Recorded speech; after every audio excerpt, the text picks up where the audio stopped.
Coming up, Trump gains significant concessions from both Mexico and Panama, but some on the left are unable to accept it. The left keep trying to push fear into the migrant community, and the Democrats go ballistic about shutting down USAID.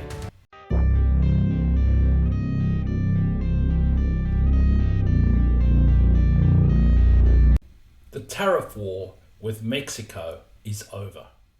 Developing story as we are hearing that President Trump has agreed to pause tariffs on Mexico for 1 month in exchange for Mexico placing troops along the border. Let's head back out to the post from the president via Truth Social, and I do want to bring it to you here in full as it says this. I just spoke with President Claudia Sheinbaum of Mexico. It was a very friendly conversation wherein she agreed to immediately supply 10,000 Mexican soldiers on the border, separating Mexico and the United States. These soldiers will be specifically designated to stop the flow of fentanyl and illegal migrants into our country. We further agreed to immediately pause the anticipated tariffs for 1 month period, during which we will have negotiations headed by Secretary of State Marco Rubio, Secretary of Treasury Scott Bessent, and Secretary of Commerce Howard Lutnick, and high-level representatives of Mexico. I look forward to participating in those negotiations with President Sheinbaum as we attempt to achieve a deal between our two countries. The threat of 25% tariffs with Mexico and counter tariffs from Mexico is over as Mexico caves in to Trump's border demands. Mexico will provide 10,000 personnel on the border to prevent the flow of fentanyl and illegal aliens into the USA. The US has agreed to ramp up control of arms flowing from the US into Mexico. This is clearly a victory for Trump, and CNN doesn't disagree. President Donald Trump just announced he will pause the 25% tariffs on Mexican imports. We have reporters in Mexico City and in the North Lawn of the White House. Let's go straight to CNN's Valeria Leon in Mexico City for the latest. Valeria, midnight was the deadline here where tariffs were supposed to be implemented. They're not now. Why? If you enjoy this sort of content, please like, share, and subscribe.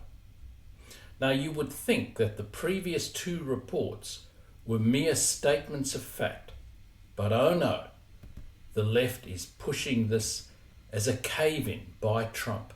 Talk about here. MAGA is going to be working overtime to pitch this as a substantive win. Donald Trump flexing, showing how the art of the deal truly works. He's the master businessman, the master negotiator. It's all bullshit, and we're going to unpack it. But I just want to show you this morning, as a consequence of Donald Trump's trade war, which even conservative economists were warning was a dumb move that would hurt the American consumer, Republican or Democrat, and also hurt American markets. As a consequence of this, the stock market fell. This left-wing apologist is unbelievable. You can't get more blatant than this guy. Even the text at the top of his screen has the moniker, "Your political GPS, turn left here." We will look further into the whole "the MAGA spinning this as a win is crap" line. We keep going with MSNBC, and there you can have no doubt as to what their agenda would be. But our top story right now is President Trump's threats of this trade war, which he then quickly backed off of because it has real-world consequences for you, for people in this country, for people in other countries, even though it is also, as we begin the week, a kind of sputtering opening failure of his efforts. The claim is that Trump quickly backed off here because a tariff war has significant consequences for the US. Of course it does, but let's just think this through for a second. The 25% tariff was to be for both Mexico and Canada. Canada is closer to the US diplomatically and socially than Mexicans. Trade with Canada is greater than with Mexico. $855 billion for Mexico versus $909 billion for Canada. Given those facts, wouldn't Trump have caved on tariffs with Canada rather than with Mexico. This is some sputtering failure. But the left side of politics isn't done yet, with go-to economist of the radical left, Paul Krugman. You know, you can find tapes of Trump going back to 1988 saying we should have 25% tariffs. Somehow or other, he made up his mind that he was smarter than anybody else on international trade policy, and this was his moment to do it. And he folded almost instantly when Canada and Mexico revealed that they are actually independent countries with a will of their own. Again, Krugman follows the script handed down from left central that Trump folded. Not too much more to say here. As I said before, the logical country for Trump to fold on, if he was going to fold, would be Canada. But then, who said the left were logical? Then we have the Secretary of State, Marco Rubio, stating the truth on the issue. What's your role on Mexico, the deal with Mexico to pause?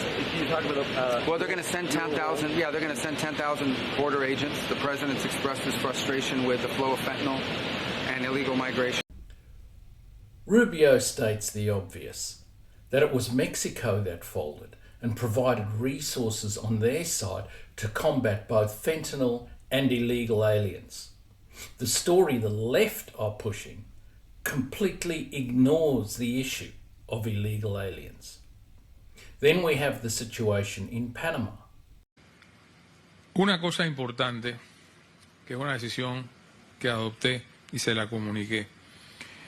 El memorándum de entendimiento del año 2017 sobre la ruta de la seda, the Belt and Road Initiative, no será renovado por mi gobierno.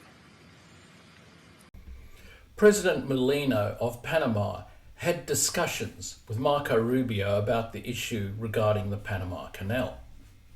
As a result of the discussion, Molino has communicated that the MOU that Panama signed in 2017 with the Chinese as far as their Belt and Road Initiative was concerned will not be renewed. This is big. First, in that it will remove the very significant influence at a minimum and control at a maximum by China of the Panama Canal. The other thing here is the message being sent to China. Panama, although a small country, was the first nation in the Western Hemisphere to sign on to the Belt and Road Initiative. That they are now out has potential huge follow-through consequences in the region. Then we have the Democrat position in not supporting ICE and Senator Fetterman. I hope every local official would agree that anyone here, any of the migrants that are here with criminal backgrounds or engaging in criminal behavior, I think they should support that. Now, if ICE comes to round them up, I hope they would provide that kind of support. I certainly would never support terrorizing otherwise innocent migrants in those kinds of situations, or kicking in a door at a school. But I think we can all agree that every migrant here with a criminal background or engaging in criminal behavior should all need to go. Fetterman, as seems to be increasingly common, represents the voice of reason in the Democrat Party. That is not something that I would have expected to see myself saying a while ago. It is bleedingly obvious that authorities should provide support to ICE in rounding up of illegal aliens. Those Democrat sanctuary cities that want to work against ICE will have literally blood on their hands in cases where these illegals kill American citizens. But those sanctuary city Democrats do not care as much about American citizens as they do illegal aliens. And then we have Christian Welker at NBC. Going to come back. Let me ask you, I've been talking to people who are here legally, and they have expressed concerns. They say they are carrying, in some cases, their documents around with them. Some of them are afraid to go to churches because ICE agents are now going into churches and schools to carry out these deportation operations. Do people who are here legally need to be carrying around paperwork? And can you guarantee that people who are here legally won't be wrongfully detained? Welker is deliberately trying to ramp up fear in the legal migrant community. This is shameful. She claims to be representing the views of fearful legal immigrants, but she isn't. Secretary of Homeland Security, Kristi Noem, responds to Welker's nonsense. President, I would say that if I've heard that expressed by people that are legal citizens of the United States, it's because the media has perpetuated that fear. The media has said that that's a possibility. There's nothing from this administration, from President Trump, or from any of the law enforcement individuals in these communities that has said that they need to walk around and be concerned about that at all. Noem makes the very obvious point that the reason that legal migrants are fearful is that fear porn pushers like Welker are ramping up the rhetoric in a way that does make legal immigrants concerned.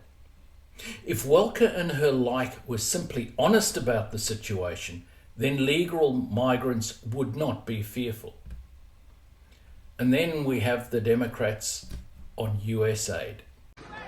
Thank you all for being with us today. We very much appreciate your responding so quickly. We are here today. We're here today to shine a light on a crime that is unfolding before our eyes and support our tremendous U.S. civil servants at USAID. President Trump directed his corrupt billionaire friend, Elon Musk, to ransack a critical agency of the U.S. government. Musk and his band of unelected acolytes at DOJ have locked out USAID employees from their offices, improperly accessed highly classified information, purged the agency of its nonpartisan leadership. World, making sure that we address the underlying causes for a retreat to terrorism. USAID chases China all around the world, making sure that China doesn't monopolize contracts for critical minerals and port infrastructure all around the world.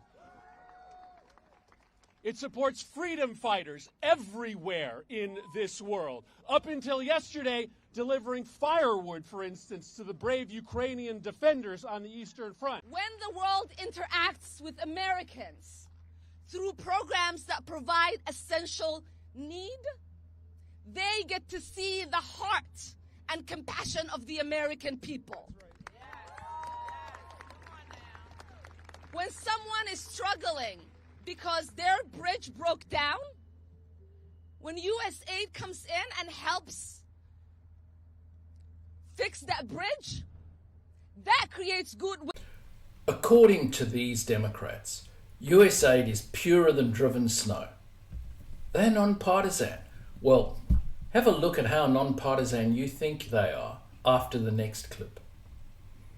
It is all the fault of evil genius Elon Musk. The rhetoric just gets ramped up more and more. It appears that even from the Democrats supporting USAID willingly state things that USAID does that goes way beyond the ambit of what Americans would think reasonable for an aid agency. I'm sure that most Americans would think that aid should properly be about actually providing aid to those in need. USAID fighting terrorism, supporting freedom fighters, checking up on China in terms of trade, building bridges, etc. is what USAID should be doing. But from the Democrats' own mouths, we can see a lot of it isn't that. Marco Rubio will be taking over as acting director where USAID's concerned. Then look at the reality of what USAID has actually been using US taxpayers' money for. Hear what White House Press Secretary Caroline Leavitt has to say about some of the things that USAID has been funding. You see, when you look at USAID, I know Secretary Rubio made some comments about how he will be acting as the director over that agency. And here's the reason why Elon Musk and others have been taking a look. Because if you look at the waste and abuse that has run through USAID over the past several years, these are some of the insane priorities that organization has been spending money on. $1.5 million to advance DEI in Serbia's workplaces, $70,000 for a production of a DEI musical in Ireland, $47,000 for a transgender opera in Colombia, $32,000 for a transgender comic book in Peru. I don't know about you, but as an American taxpayer, I don't want my dollars going towards this crap. Does any of that DEI woke garbage sound in any way, shape or form what American taxpayers would reasonably expect their taxes in terms of aid to be paying for? I would suggest definitely not. What do you think of the recent moves on the international stage? Do you think Trump has been successful? Please let me know in the comments below, and thanks for watching.